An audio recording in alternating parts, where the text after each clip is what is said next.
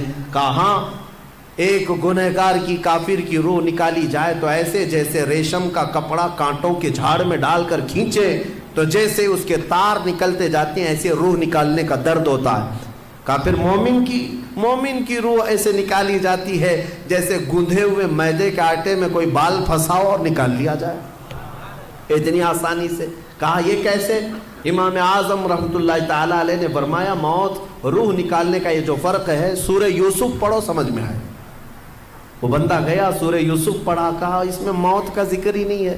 کہا پھر پڑھو، پھر پڑھ کیا ہے؟ کہا موت کا ذکر ہی نہیں ہے۔ کہا پھر کیا ذکر ہے؟ کہا یوسف و زلیخا کا واقعہ ہے۔ کہا تو نے یہ تو پڑھا کہ زلیخا نے عورتوں کو بلایا، دعوت کیا تھا؟ کہا ہاں پڑھا ہے۔ کیا کیا؟ کہا سبوں کے ہاتھ میں چھری دی اور لیمو دیا۔ کہا پھر کیا کیا؟ کہا یوسف کو بلایا اور کاٹنے کا کہا۔ کہا پھر کیا ہوا؟ عورتوں نے لیمو نہیں کاٹا، لیمو گر گیا، انگلیاں کاٹ لی۔ امام نے پوچھا کاٹی یا کٹ گئی؟ کاٹی یا کٹ گئی؟ کہا کٹ گئی۔ کہا کیوں؟ انہیں پتہ ہی نہیں تھا، اس لیے کہ جان بوجھ کر کے تو کوئی نہیں کاٹ سکتا، جان بوجھ کر کے کوئی نہیں کاٹ سکتا۔ وہ یوسف کو دیکھنے میں مشغول تھی، کٹ گئی۔ امام اعظم نے کہا میں اسی سے یہ تفسیر اخذ کرتا ہوں کہ مومن کی جب روح نکلنے والی ہوتی ہے تو اس کے سرہانے میرے آقا تشریف لاتے ہیں۔ ارے جمال یوسف دیکھ کر کے انگلیاں کٹنے کا درد نہیں ہوتا تو جمال محمد دیکھ کر کے روح نکلنے کا درد کیسے ہوگا؟ ہاں، حضور کا دیدار کرتا رہے گا اور ادھر روح نکلتی رہے گی۔ یہی تو ایک مومن کی طلب بھی ہونی چاہیے، تڑپ بھی ہونی چاہیے۔ اے سنی مسلمانوں، یہی دعا کر کے جاؤ کہ جب دم واپسی ہو میری، یعنی دنیا سے جانے کا وقت آئے، میرے آقا میرے سرانے تشریف لائے۔ اگر آپ کا دیدار ہوتا رہے اور روح نکلتی رہے، احساس نہیں ہوگا۔ عزیزان گرامی، حضور پاک صلی اللہ تعالیٰ علیہ وسلم کو دیکھ کر کے روح نکلنے کا درد ختم ہو جاتا ہے۔ ایک جملہ میں نے بیچ میں کہا، آپ نے نوٹ کر لیا ہوگا کہ یوسف علیہ السلام کا حسن دیکھ کر کے عورتوں نے انگلیاں کاٹ لی نہیں، کٹ گئی۔ کاٹ کون سکتا ہے؟ کٹ گئی۔ ارے جان بوجھ کر کے تھوڑی نہ کاٹی، بلکہ دیکھتے دیکھتے کٹ گئی۔ یہ مصر کی عورتوں کا معاملہ ہے، لیکن اس جگہ اگر محمد عربی صلی اللہ علیہ وسلم آئیں تو اعلیٰ حضرت فرماتے ہیں ہوش میں رہ کر کے بھی عورتیں نہیں، مرد کٹ نہیں۔ اگر چاہیں مرد تو حضور کے صرف نام پر اپنی گردن کٹا سکتے ہیں۔ حسن یوسف پہ کٹی مصر میں انگشت زنا، یا رسول اللہ سر کٹاتے ہیں تیرے نام پہ مردان عرب۔ وہاں حسن کو دیکھ کر انگلیاں کٹی تھی، یا رسول اللہ یہاں صرف نام پہ گردن کٹا جاتے ہیں۔ یہ حضور کے حسن کی بات ہی کچھ اور ہے۔ اللہ اسی حسن کے جلوے میں ہماری پوری زندگی عطا فرمائے۔ وآخر دعوانا الحمدللہ رب العالمین۔